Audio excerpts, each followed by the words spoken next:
Alhamdulillahi Rabbil Alameen. Nahmaduhu wa nasta'inuhu wa nu'minu bihi wa natawakkalu alayhi. Wa na'udhu billahi min shururi anfusina wa min sayyiati a'malina. Man yahdihillahu fala mudilla lahu wa man yudlil falan tajida lahu waliyyan murshida. Allahumma salli ala Muhammadin wa ala ali Muhammad kama sallaita ala Ibrahim wa ala ali Ibrahim innaka Hamidum Majid.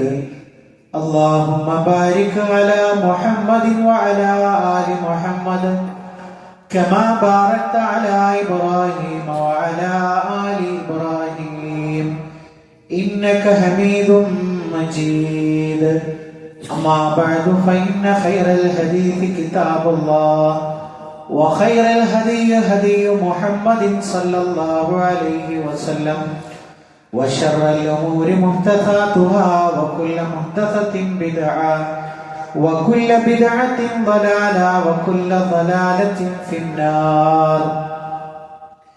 يا أيها الذين آمنوا اتقوا الله حق تقاته ولا تموتن إلا وأنتم مسلمون. സ്നേഹമുള്ള സത്യവിശ്വാസികളെ, വിശ്വാസിനികളെ, ലോകരക്ഷിതാവും പ്രപഞ്ചങ്ങളുടെ പരിപാലകനുമായ അല്ലാഹുവിന്റെ ആജ്ഞകളും നിർദ്ദേശങ്ങളും ജീവിതത്തിന്റെ എല്ലാ ഭാഗങ്ങളിലും പാലിക്കണമെന്ന് ഉണർത്തുകയാണ്, ഓർമ്മപ്പെടുത്തുകയാണ്.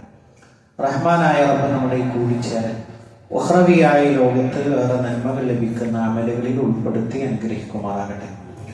മഹാനായ അബൂ അയ്യൂബിൽ അൻസാരി റളിയല്ലാഹു അൻഹുവിന്റെ ചരിത്രത്തിൽ നിന്നുള്ള ഏതാനും ഭാഗമാണ് ഇൻഷാ അല്ലാഹ് എന്ന് സൂചിപ്പിക്കുന്നത്. നമുക്കെല്ലാവർക്കും അറിയാവുന്നതുപോലെ മഹാനായ റസൂലുള്ളാഹി സ്വല്ലല്ലാഹു അലൈഹി വസല്ലം മക്കയിൽ നിന്ന് മദീനയിലേക്ക് പ്രവേശിച്ചു.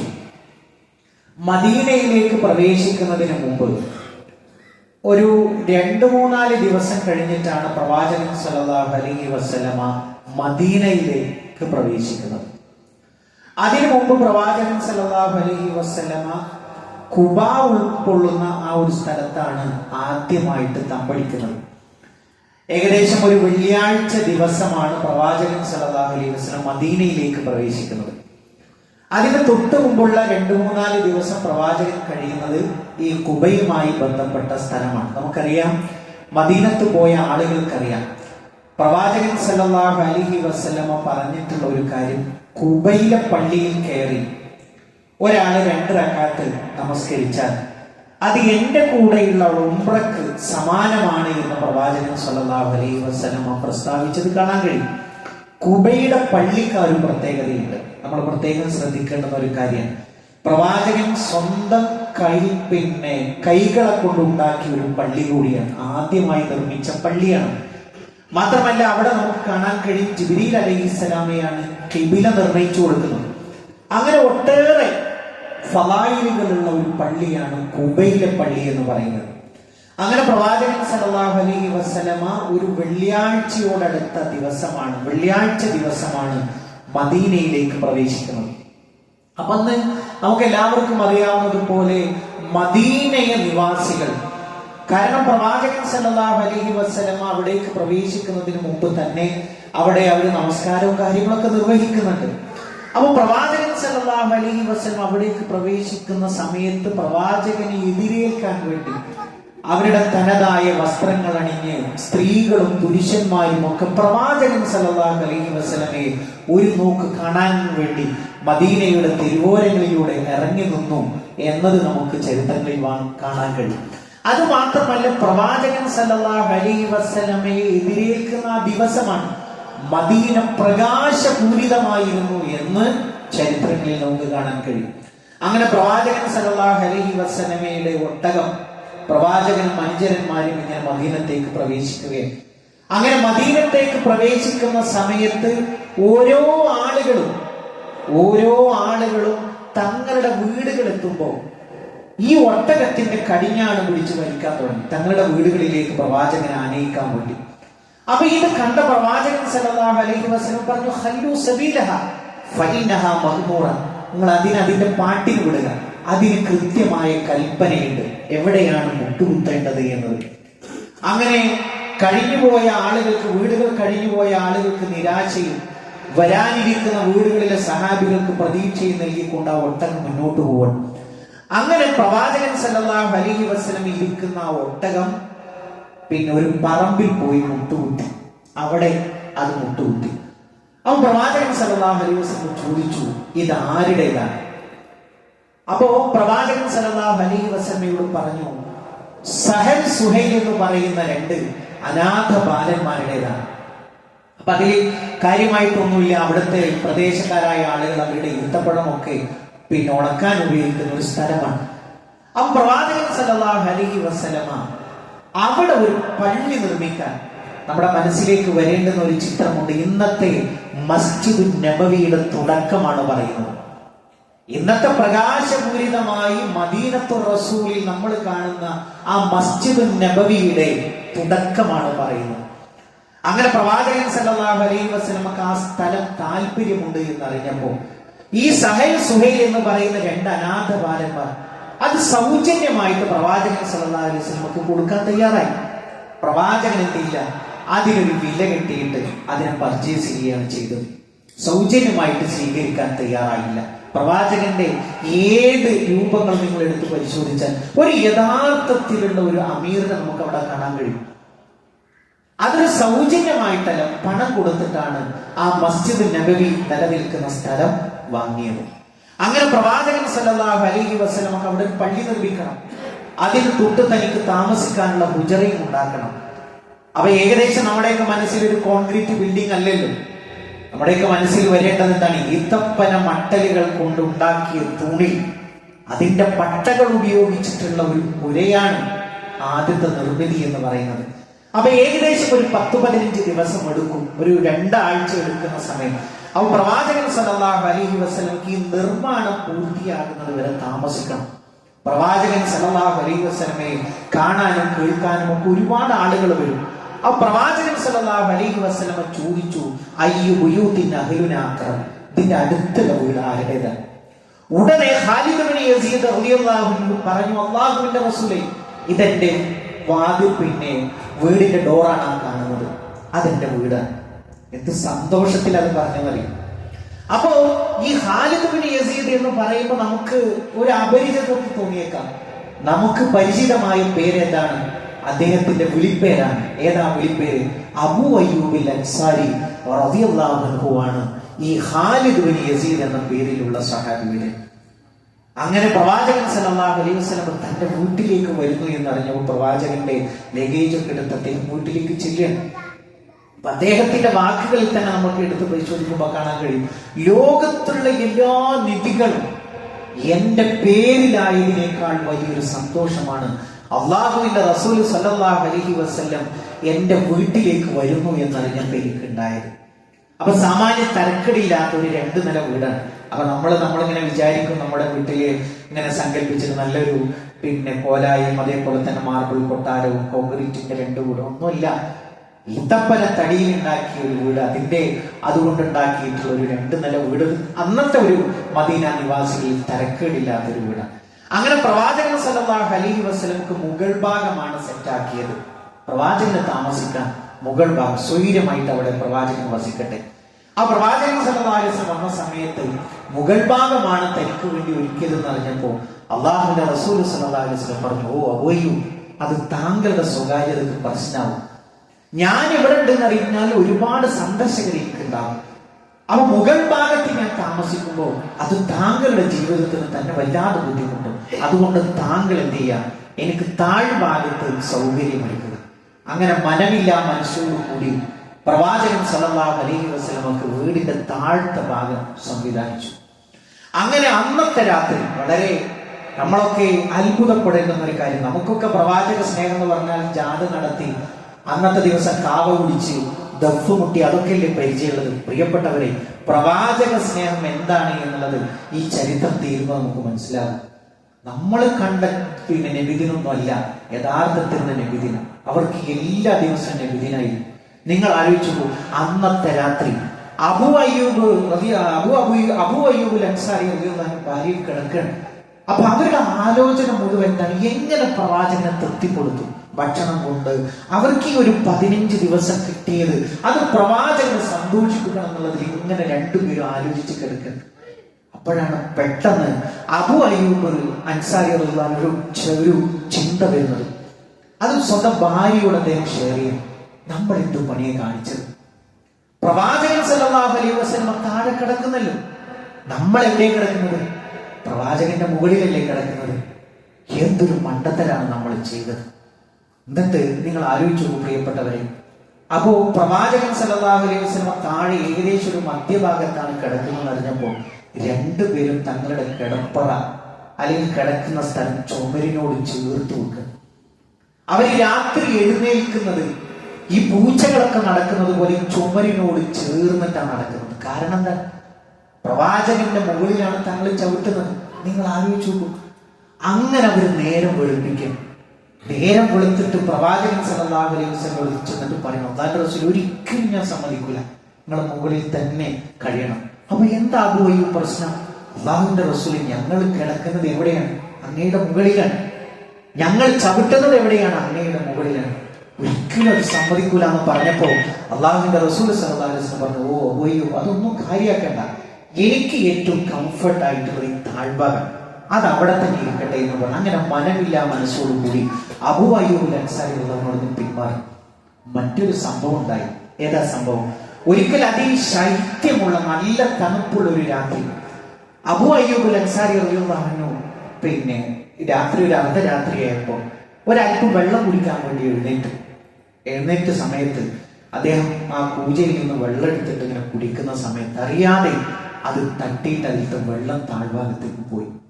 അപ്പൊ നിലത്തിപ്പോ നമുക്കൊക്കെ അറിയാം, ഇപ്പൊ ഒരു നമ്മളെ മനസ്സിലപ്പോ ഓടി വരുന്നത് ഒരു മാർബിളിലാണല്ലോ ഇപ്പൊ വെള്ളം വീഴുക. അങ്ങനെയല്ല, ഈത്തപ്പനയുടെ ആ ഒരു പട്ടയിലായി വെള്ളം വീഴുന്നു.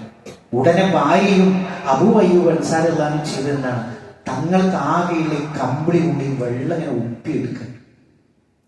ഈ ഒപ്പിയെടുത്തിട്ട് പിന്നീട് പ്രഭാതം വരെ, പിന്നീട് കിടക്കാൻ എന്തില്ല, ഇത് പുതക്കാൻ ഒരു കമ്പിളി പുതപ്പില്ല, ഇത് ഒപ്പിയെടുത്തിട്ട് അവരെന്ത് ചെയ്യണം? അങ്ങനെ തന്നെ പ്രഭാതം വരെ കഴിച്ചു കൂട്ടുക.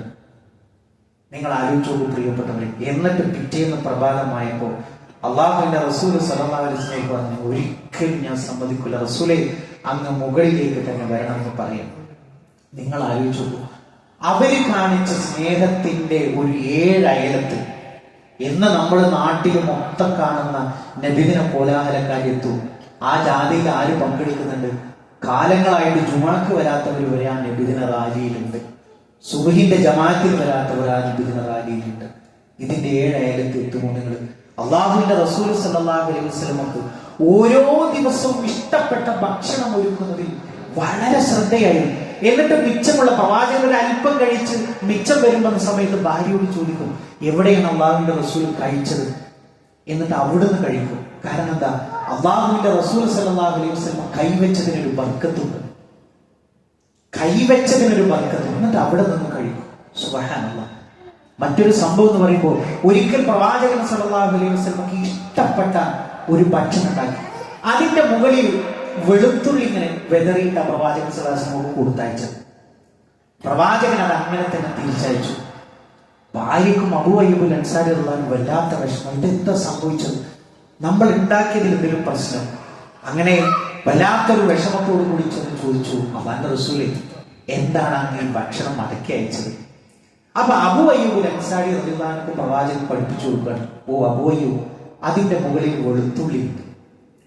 അപ്പൊ മറ്റൊരു ഹദീസിൽ നമുക്ക് കാണാൻ കഴിയും, നമ്മളല്ലാത്ത നിങ്ങളല്ലാത്ത ചിലരുമായിട്ട് ഞാൻ ഇതിനോട് സംസാരിക്കുന്നുണ്ട്, അവർക്ക് ഇതിന്റെ ഗന്ധം എന്തല്ല, ഇഷ്ടമല്ല.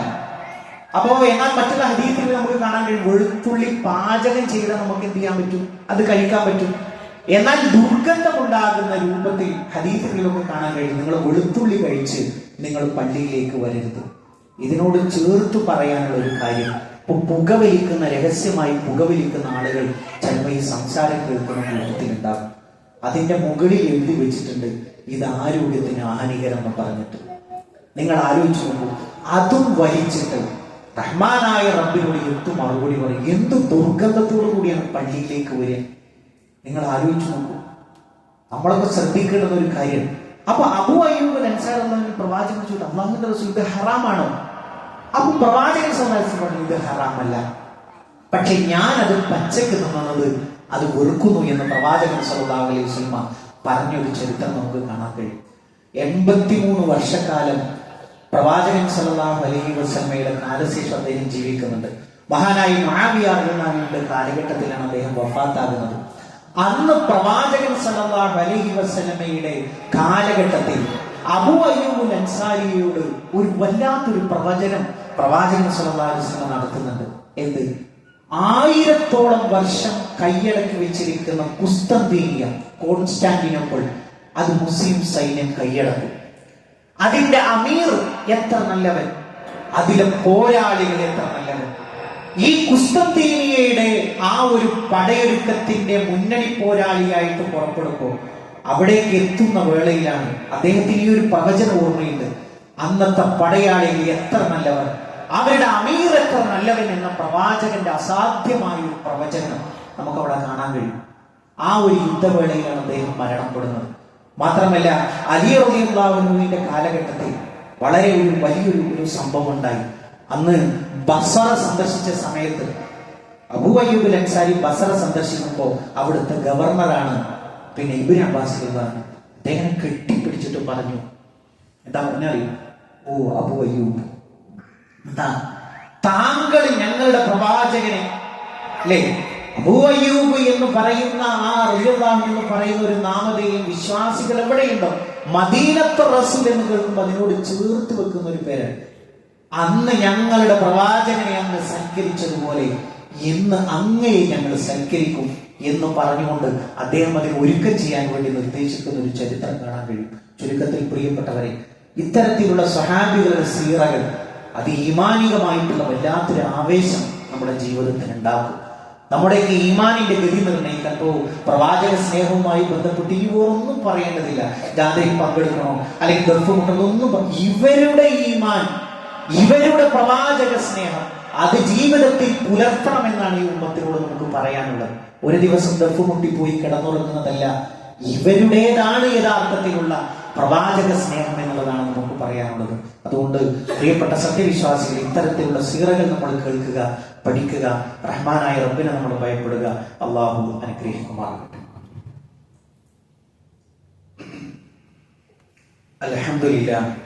അൽഹംദുലില്ലാഹി റബ്ബിൽ ആലമീൻ വസ്സലാത്തു വസ്സലാമു അലാ റസൂലിൽ അമീൻ നബിയിനാ വഹബീബിനാ മുഹമ്മദിൻ സ്വല്ലല്ലാഹു അലൈഹി വസല്ലം വഅലാ ആലിഹി വസഹ്ബിഹി അജ്മഈൻ. അമ്മാ ബഅദ്. പ്രിയപ്പെട്ട സത്യവിശ്വാസികളെ, വിശ്വാസിനികളെ, ഒരിക്കൽ കൂടി അല്ലാഹു സുബ്ഹാനഹു വ തആലയുടെ ആജ്ഞാനിർദ്ദേശങ്ങൾ ജീവിതത്തിന്റെ എല്ലാ മേഖലകളിലും പാലിക്കണമെന്ന് ഉണർത്തുകയാണ്, ഓർമ്മപ്പെടുത്തുകയാണ്. നമുക്കെല്ലാവർക്കും അറിയാവുന്നതുപോലെ ഏറ്റവും വലിയ പാപം ഏതാണ്? നമ്മളൊക്കെ മദ്രസയിൽ ചൊല്ലിപ്പഠിച്ചൊരു കാര്യമാണ് സബഉൽ മൂബിഖാത്ത്.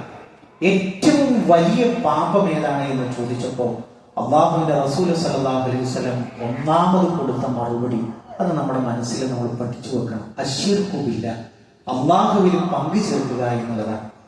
അപ്പോൾ നമ്മളത് അങ്ങനെ ഒന്ന് പഠിച്ചു പോയി. അന്നത്തെ മദ്രസയിൽ നമ്മൾ പരീക്ഷ എഴുതാൻ വേണ്ടി അങ്ങനെ ഒന്ന് പഠിച്ചു പോയി എന്നതിൽ കവിഞ്ഞ് നമ്മുടെ മനസ്സിലേക്ക് അത് ഇറങ്ങിയിട്ടുണ്ടോ എന്നുള്ളതാണ് ചോദ്യം. എന്താണ് ശിർക്ക് എന്ന് പറഞ്ഞാൽ? അപ്പൊ നമുക്ക് എല്ലാവർക്കും അറിയാവുന്ന ഒരു കൊച്ചു വാചകമാണെങ്കിലും ഒരുപാട് മായനകൾ അതിന്റെ പിന്നിലുണ്ട്. അതിന്റെ ആശയം ഇതാണ്: എന്ത്? അള്ളാഹുവിന് ആരാധനയിൽ നിന്നുള്ള ഒരു വകുപ്പ് അത് അല്ലാഹുവല്ലാത്ത പടപ്പുകൾക്ക് വകവെച്ചു കൊടുക്കുക.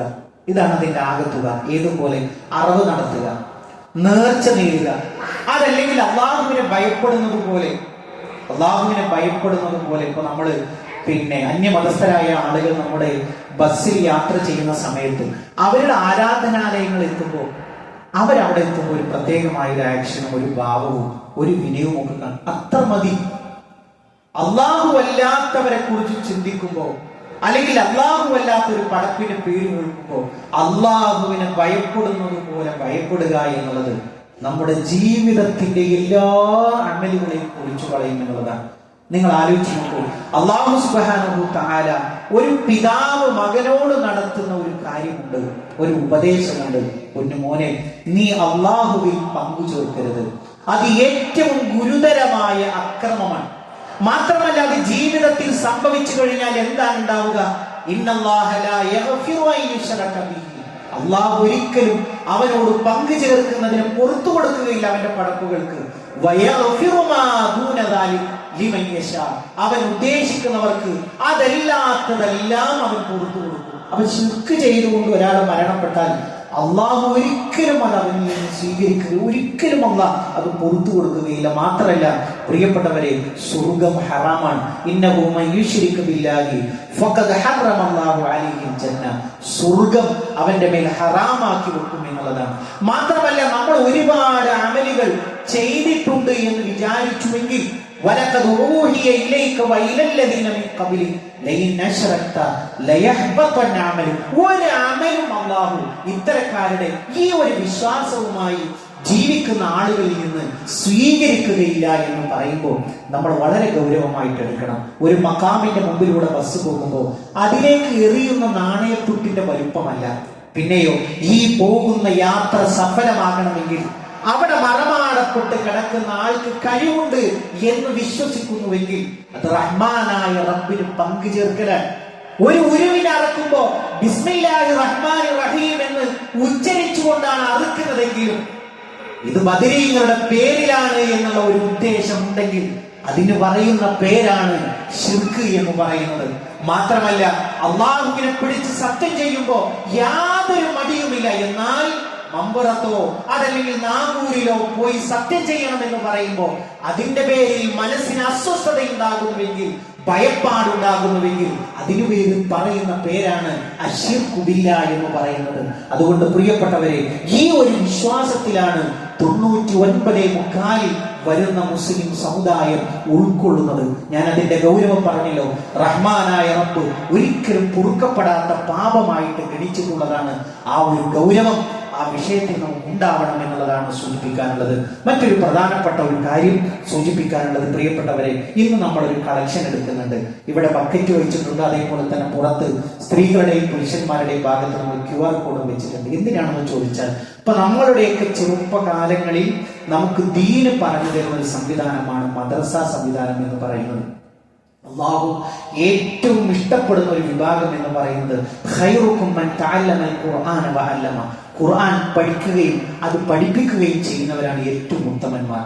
എന്നാൽ ഇന്ന് നമ്മുടെ സമൂഹത്തിൽ അങ്ങനത്തെ ഒരു വിഭാഗം എന്ന് പറഞ്ഞാൽ മറ്റുള്ള കൂലിവേലകളോ ഒന്നും ചെയ്യാത്ത സാധുക്കളായ ആളുകൾ, അവരങ്ങനെ മദ്രസയിലും പഠിപ്പിച്ച് അതിൽ നിന്ന് ചെറിയൊരു വരുമാനം കൊണ്ട് അങ്ങനെ ജീവിച്ചു പോവാണ് പതിവ്. പ്രിയപ്പെട്ടവരെ, നമ്മൾ ഈ പിരിവെടുക്കുന്നത് അങ്ങനെയുള്ള ആളുകൾക്ക് ഒരു വീടുണ്ടാക്കി കൊടുക്കാൻ, അതല്ലെങ്കിൽ അവരുടെ ചികിത്സാ ചെലവിന് വേണ്ടി, അല്ലെങ്കിൽ അവരുടെ മക്കളുടെ പഠന ചെലവിന് വേണ്ടി നമ്മുടെ നാട്ടിലുള്ള എല്ലാ പള്ളികളിൽ നിന്നും, ഇത്തരത്തിലുള്ള പള്ളികളിൽ നിന്നൊക്കെ കളക്ഷൻ എടുത്ത് അങ്ങനെയുള്ള മദ്രസയിൽ പഠിപ്പിക്കുന്ന അവരുടെ ഒരു നിധിയായിട്ട് നമ്മൾ സ്വരൂപിച്ച് അവർക്ക് വീടുണ്ടാക്കാൻ ചികിത്സാ ചെലവിലേക്കുമാണ് നമ്മൾ ഉപയോഗപ്പെടുത്തുന്നത്. അപ്പൊ നമ്മൾ ഓരോരുത്തരുമാണ് തീരുമാനിക്കുന്നത്. നമ്മുടെ നാടുകളിലൊക്കെ മദ്രസകളുണ്ട്. നമ്മുടെ കുഞ്ഞു മക്കളെ, ഇപ്പൊ നമുക്ക് എത്ര പണം ഉണ്ടായിട്ടും കാര്യമില്ല, ഇത്തരത്തിലുള്ള അധ്യാപകന്മാരുണ്ടെങ്കിൽ മാത്രമേ ദീന് നമ്മുടെ മക്കളിലേക്ക് എത്തിക്കാൻ കഴിയുകയുള്ളൂ. അപ്പോ ജുമാ കഴിഞ്ഞു പോകുമ്പോൾ എങ്ങനെയാണോ നമുക്കത് അവർക്ക് സംഭാവനയായിട്ട് നൽകാൻ കഴിയുക, പണമായിട്ടോ അതല്ലെങ്കിൽ GPay വഴിയായിട്ടോ നമുക്ക് ചെയ്യാനുള്ള സൗകര്യമുണ്ട്. അത് പ്രത്യേകമായിട്ട് ഓർമ്മപ്പെടുത്തുകയാണ്. റഹ്മാനായ റബ്ബ് നമ്മുടെ ഇരു ലോകത്തും അനുഗ്രഹിക്കുമാറാകട്ടെ.